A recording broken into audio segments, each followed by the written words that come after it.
Welcome to Books and Coffee Chat, the podcast where we dive into the stories you love, the characters you can't stop thinking about, and the plot twists that leave you speechless. Every week, grab your coffee and join us for real, fun, and spoiler-free conversations about books that everyone's talking about. Let's get started. Welcome to the deep dive. Today, we're doing something a bit different. Instead of our usual article or report, we're really getting into a story, a narrative about two people facing some incredibly tough life challenges. Right. And it's intensely personal, this story, but that's what makes it so valuable for our deep dive today. It's packed, absolutely packed with these universal insights. Insights into what specifically? Well, into love, loss, how we talk to each other or don't, and, resilience, how people bounce back or try to. Okay. So our goal really is to pull out those nuggets of wisdom, see what we can all learn about relationships, which are always, let's face it, complex journeys. Definitely. So the core material is this really intimate narrative of Quinn and Graham. It kicks off with this completely unexpected crisis and then follows them, their intertwined lives through years of good times and some really significant hardship. And it shows, I think, really powerfully how life's bumps and imperfections can actually end up revealing our biggest strengths, both as individuals and, together. So let's dive into that beginning. The accidental start, as the source calls it. Okay. Picture this. Quinn's about to marry Ethan. He seems like the perfect guy, right? On paper. The dream fiancé. Totally. She's arriving at his place, completely unaware, and then she hears it. Through the door. Oh, no. Yeah. Devastatingly clear what's happening. And right then, in that awful moment of shock and betrayal, she meets Graham. Who's also there because his girlfriend, Sasha, is the one in the apartment with Ethan. Wow. Okay. So shared betrayal right there in the hallway. Exactly. Talk about worlds colliding. That's an understatement. It's an incredible setup. And what's amazing is even with all that trauma swirling around, there's this immediate connection. It's raw, but it's there. The story even describes this slightly absurd scene. With the Chinese food. Yes. The Chinese food arrives and they end up sharing it, fortune cookies and all, right there outside the door. So strange, but kind of poignant. Totally. And Quinn's fortune cookie. It's not just random. It says, if you illuminate only your imperfections, all your qualities will remain in the shadows. Whew. That hits hard, considering the context. Right. And it becomes this recurring theme, almost like a prophecy for them. It's, psychologists might even call this initial spark a kind of trauma bond. Okay. A strong connection formed out of shared distress. Doesn't always mean it's healthy long-term, but here, it definitely ignites something. And Graham, his reaction is pretty remarkable too, isn't it? It really is. Despite dealing with his own shock, he somehow finds this, clarity. Yeah, he gives Quinn advice, tells her not to show Ethan any emotion. Right. He says something like, the worst thing we can do right now is show emotion, Quinn. Don't be angry, don't cry. Which is incredibly insightful given everything. Real emotional maturity right there. Yeah, it makes you wonder, how do these two strangers find that ease, that sort of understanding, under such, awful circumstances? And Graham has this quirky humor that pops out almost immediately. Like throwing the fortune cookie. Exactly. His fortune predicted success in a commercial enterprise, which is just ironic, right? So he crumples it up, throws it at the door, calls it a shitty fortune cookie. A coping mechanism, maybe? Probably. And their first conversations, they're deliberately light. They talk about bad Halloween costumes. Right, avoiding the heavy stuff. Yeah, steering clear of dangerous topics like politics, religion at first.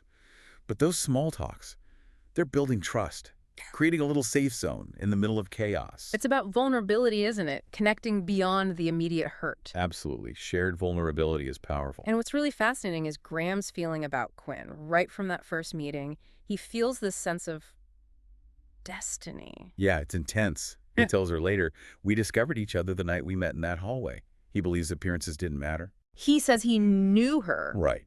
I knew everything I needed to know about you the night I met you. Like he saw past the situation, past the surface. That's a pretty bold statement after, an hour in a hallway? It is. It sets this really interesting tone for their whole relationship. Like that initial certainty, however intuitive, becomes an anchor for them later. It's a powerful idea, that instant recognition. It is. It speaks to that kind of connection that, logic can't always explain. He didn't just find her attractive. He felt like he recognized her on some deeper level. Okay, so let's jump forward. Years later, They're married now. Right, into the now period the narrative describes. Their love is clearly still there. You can feel it. But there's this shadow, this huge, unspoken struggle hanging over them. Infertility. Yeah, their inability to have children. And this is where the story gets incredibly raw. It digs into that silent pain many couples face. They've been trying for years. And adoption didn't work out either. No, tragically. The narrative mentions Graham had this devastating condemnation from his past. We don't get the exact details. Okay. But it implies something serious enough, some past issue, that stopped them from being approved by adoption agencies. Wow. So that door closed too. Yeah. And this shared inability to have the family they dreamed of, it just weighs so heavily on them. Their home becomes this space filled with unspoken disappointment. And it really affects their intimacy, doesn't it? Well, Quinn talks about avoiding Graham's touch. she does. She admits she pulls away from kisses, avoids situations that might lead to sex. Because sex became clinical. Exactly. A routine, she calls it, tied solely to the goal of conception, and therefore a constant reminder of what she sees as failure. God, that's heartbreaking. She says she feels like the worst wife in the world. Feeling like she's letting him down, calling it a sacrifice she has to make. It shows how deep emotional pain can just poison physical connection and how you feel about yourself. And her family background seems to make it worse. Her mother. Oh, yeah. The mother is a piece of work, frankly.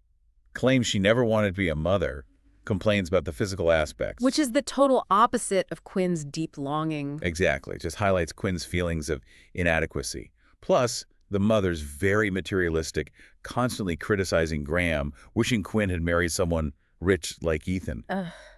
More pressure. Loads more. It's that external judgment piling onto the internal pain.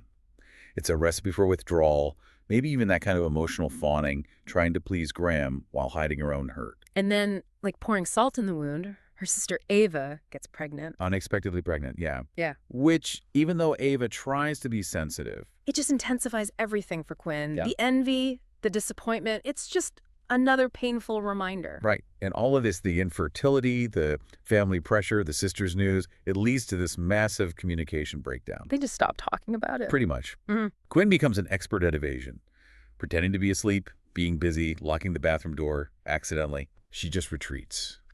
And Graham, he admits he became cowardly. Cowardly how? Afraid to push her, afraid to really hear her pain, maybe because he felt helpless, like he couldn't fix So they both just pull back. into silence. And that silence, even if it starts as trying to protect each other, it just creates this huge gap. Misunderstandings grow, resentment builds. It's like the silence is louder than words could ever be. Exactly. A chasm opens up where they used to understand each other without even trying. And this silence, this pain, it eventually leads to a breaking point, right? A major one. Yeah. Graham admits he kissed another woman. Just kissed. He insists that's all it was, never slept with her. But still, infidelity. And then, almost cruelly, Kim gets pregnant. unexpectedly pregnant after all that time. But it ends tragically. Miscarriage and an emergency hysterectomy. Oh my God. So the hope is given, then snatched away, along with any future possibility. Precisely. It's an almost unbearable sequence of events. The initial joy, then the devastation of the loss, and losing the ability to conceive. It pushes them right to the edge. She must feel utterly broken. Completely. She says she carries so much guilt. Just looking at Graham, feeling like she's failed him on every level, it forces them to really look at the foundation of their marriage. Can it survive this? Even the strongest bonds would be tested by that. Oh, for sure. And yet, Graham tries to reach out, even then. Oh. There's this moment where he asks her, sort of out of the blue, why don't we ever buy a dog? Trying to find another way, another kind of family. Yeah, a subtle attempt at shared nurturing, maybe a different kind of newborn for them. But Quinn's just too deep in her pain, her sense of failure. She can't even engage with that idea. No, she's withdrawn. She even lies about being stuck in traffic to avoid him, feeling just finished, exhausted by it all. So where do they go from there? It seems impossible. Well, this is where those letters come in, the ones Graham hid. Right, the box of imperfections, meant for later. Decades later, yeah. Which shows he was always thinking long-term about them. And these letters, they're incredibly raw. What do they reveal? His side of it all. His deep, unwavering love for her, yes. But also how much he saw her suffering and how crushed he felt by his inability to fix it, how he felt he'd failed her. Okay. And he confesses something really complex. He admits he sort of let himself feel unworthy of her. Why would he do that? He thought it might make it easier for her to leave him if she needed to. He says his fear of losing her was actually stronger than his desire for her happiness. Wow. That's twisted, but almost understandable in a painful way. It is. I was too selfish to set you free, he writes. It shows how trying to protect someone, even through self-sacrifice, can backfire and create more distance. It's love and fear all tangled up. And does Quinn read these letters? Yes. And in them, Graham also writes about tragedy, how it can break even strong bonds. He compares love to, like, a voice or an athlete's speed, something vital that can be taken away by injury. Heavy stuff. Very. But then, despite acknowledging all that damage, he says, powerfully, "We haven't been defeated yet, Quinn." A refusal to give up. Exactly. And that's the turning point for Quinn. Reading those letters, his honesty, his vulnerability, his pain mirroring hers in a way. It changes things. Completely. It's like clarity descends. She finally sees the full picture. And she realizes their marriage doesn't just need fixing. A total rebuild. A complete reconstruction with drastically modified foundations, as she puts it. They can't go back to the old way. They need to redefine everything. Letting go of the old blueprint. Precisely. Building something new from the rubble. So reconstruction begins, and a big part of that is moving. Yes, they decide to move to Italy. Wow. Big change. Huge. It's clearly symbolic. A geographical fresh start, yes, but also a metaphorical one. Getting away from the old pressures, the old memories, the old expectations. It's a chance to rebuild on completely new ground. Exactly. And this move, this new environment, it really seems to help them shift their expectations. And they get a dog, right? Max. They do. And Max the puppy becomes this huge symbol for them. He's not just a pet, he's their newborn. Fulfilling that need to nurture. Absolutely. The story talks about how he eats, sleeps, pees. Like a baby. Yeah.